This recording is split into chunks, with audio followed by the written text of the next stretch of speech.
Hello. Today I'd like to talk with you about Archive of Our Own, a prominent fanfiction archive with foundations in feminism and anti-capitalism. This study is an examination of the archive's past, a look at its present, and what the future could be. It questions how Archive of Our Own spaces in feminist human-computer interaction impacts the information behaviors of its users, and looks at Web 2.0, capitalism, and the dangers it poses to fandom. I entered this study with the intent to answer the following questions. What does Archive of Our Own and fanfiction say about culture at large? What political statements are being made by the creation and maintenance of the archive, if any? Is the design of the archive accessible to the average user? And what kind of information behaviors are in play when using the archive? Fan communities are significant parts of online spaces, and yet receive minimal critical analysis from the Academy, despite the immense amount of work and care put into the creation and maintenance of online fan work repositories. I think that one of the reasons that this area of the internet receives so little academic attention is because of the common conception of fanfiction writing as being a feminine act. The concept of fanfiction being a female activity is backed by statistics. A 2013 AO3 census carried out by Tumblr user Centrum Lumina found that 80% of those surveyed identified as female. Modern fanfiction sees its start in the 18th century, marked with the public response to Jonathan Swift's Gulliver's Travels. In the 70s, fanfiction became more and more common as Star Trek became commercially popular and encouraged transformative work. Fanzines, magazines written by fans for other fans to consume, grew in popularity, containing a wide variety of fan art and fanfic. The first media-based fanzine, Spocnalia, was published in 1967, released while Star Trek was still in its very first season. As internet use began to enter the mainstream in the late 1990s and early 2000s, fan-created media began to carve out a home for itself online. This new fandom frontier led to a level of access and connection that had never been seen before. Anybody with access to a computer could now engage in fandom. What seemed like the final straw for fansite users was the attempt at the creation of FanLib. In the 2007 expansion of a more general fansite, FanLib was intended to be a multi-fandom fanfic repository that integrated fan work more into the media properties they were associated with. However, the core of FanLib was commercial interests, and submitting your work to the property-hosted contests that were intended to be a draw to the site meant losing your rights to your work. Most fandom scholars attribute the formation of the idea of Archive of Our Own to a post by user Astolat on LiveJournal in 2007. She said, "The people behind FanLib don't actually care about fanfic, the fanfic community, or anything except making money off content created entirely by other people and getting media attention.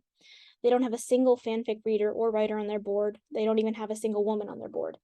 We need a central archive of our own, something that would not hide from Google or any public mention, and would clearly state our case for the legality of our hobby up front, while not trying to make a profit off people's IP, and instead only making it easier for us to celebrate it together and create a welcoming space for new fans that has a sense of our history and our community behind it. I know we have project managers in our community, and coders and designers. Can't we do this? Seriously. We can come up with a site that will be miles better and more attractive to fanfic writers and readers than anything else out there, guys, because we actually use the stuff." This led to the development of Archive of Our Own, which is operated by the Organization for Transformative Works, also known as the OTW, which was founded in response to this call for a user-owned server.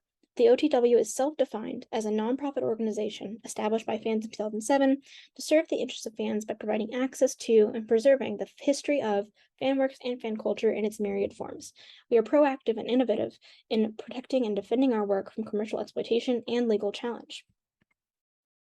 Archive of Our Own is built on a foundation of feminist human-computer interaction and feminist standpoint theory. It has an open-source code and was designed almost entirely by women. There are fanworks on literally any topic that can be thought of on the archive, and many of them deal with very heavy issues like sexual violence, abuse, struggling with identity, and illness. That being said, there are also countless lighthearted works about friendship, family, and love known in the community as fluff. These are all presented together side by side as equals in agreement with feminist standpoint theory. Shaowen Bardzell says, "Feminist standpoint theory begins with the supposition that all knowledge attempts are socially situated and that some are better than others as starting points for knowledge. Knowledge production is inevitably enmeshed in acts of power, and in patriarchal societies, women's knowledge is suppressed. Archive of Our Own decides that all these versions of knowledge production, whether it be a writer reckoning with their long-term illness or a writer wanting to produce a happy story where the characters that they love get to spend a moment of carefree bliss, can live together. One topic is not considered more valuable than another or more worthy of being written about. The metadata system in use is also egalitarian in nature, given that the archive operates on a user-controlled folksonomy tagging system.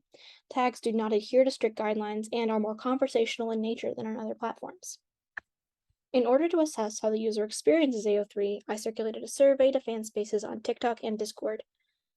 Question 1. How did you feel about the archive when using it for the first time?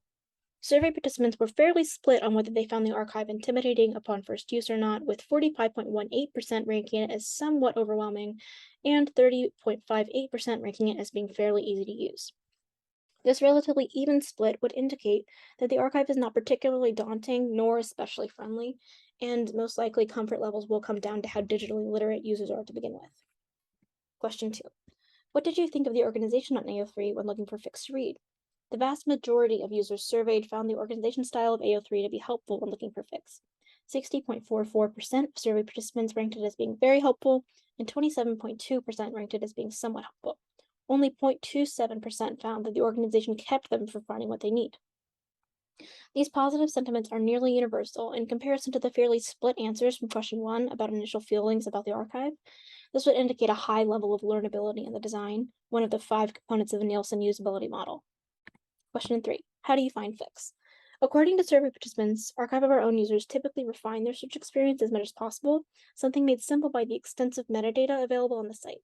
Few find fix through exclusively looking for a topic, 7.04%, with it being common to look through fix tagged as being from a certain media property, 27.37%, and through a specific tag, 25.37%. Question 4. How often do you come across a fic that you weren't specifically looking for but end up really enjoying? This question was designed so as to interrogate whether archive users experience serendipitous information retrieval. This is a resounding yes, given that 43.13% of users often find fics they enjoy that they do not set out to find, and 28.02% of users occasionally have that experience. Question 5. What do you think of some of your favorite fics in the archive? How did you find them? Users surveyed deployed a wide range of techniques when finding books that they enjoyed, with a surprising emphasis on crowdsourcing recommendations from outside the archive. In addition to using AO3 search services like filtering and sorting by bookmark, tag, word count, kudos, archive users discussed using recommendations from Twitter, Tumblr, TikTok, and Facebook.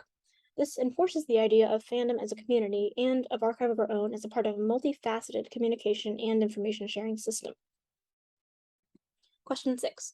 Do you have any recommendations that would improve your experience of Archive of Our Own? Although many users expressed complete contentment with the archive as it was, plenty of survey participants showed that they were thinking critically about Archive of Our Own and actively looking for ways to improve it. Most of the suggestions offered were about ways to track reading or to be able to tell if they had already read a fic or not when it came up in their search. There were also plenty of ideas about ways to create a recommendation system, although users acknowledged the issues involved in such a design. A survey participant was quoted as saying, "An algorithm to recommend fics seems too disingenuous for how AO3 operates, but it would be interesting to see what got popped out of my recommended." Ideas offered up, like a random roll surprise button like on Netflix, indicate a desire for a system that anticipates your needs rather than having you need to search for what you're looking for. However, I do not expect that functions like these will be introduced to the archive anytime soon, given the need for data collection of users in order for them to function. Archive of Our Own does not track users' reading in any meaningful way, something that can be seen as a benefit in a world where all data is harvested at all times to be able to best sell products. AO3's lack of data harvesting is another instance of its anti-capitalist design. It is not trying to sell you anything or tell you what you should want, acting purely as a place for works to live. If a user finds an excellent work there and shares it with their peers, all the better, but at the core, the archive is just that, an archive. Question 7. Is there anything else you'd like to share with the researcher? Archive of Our Own users are generally exceptionally proud to be part of the archive and recognize its uniqueness in what it provides to fan communities. Multiple users noted the amount of representation provided for marginalized groups, acknowledging that not needing to cater to a general user base allows for endless possibility. Users are appreciative of what the archive does and stands for, with one survey participant saying, "AO3 is particularly good at sharing stories that can never be published because they are too niche to be profitable. AO3 has helped me find stories about everything I've ever been through to help me understand things I've been struggling to come to terms with."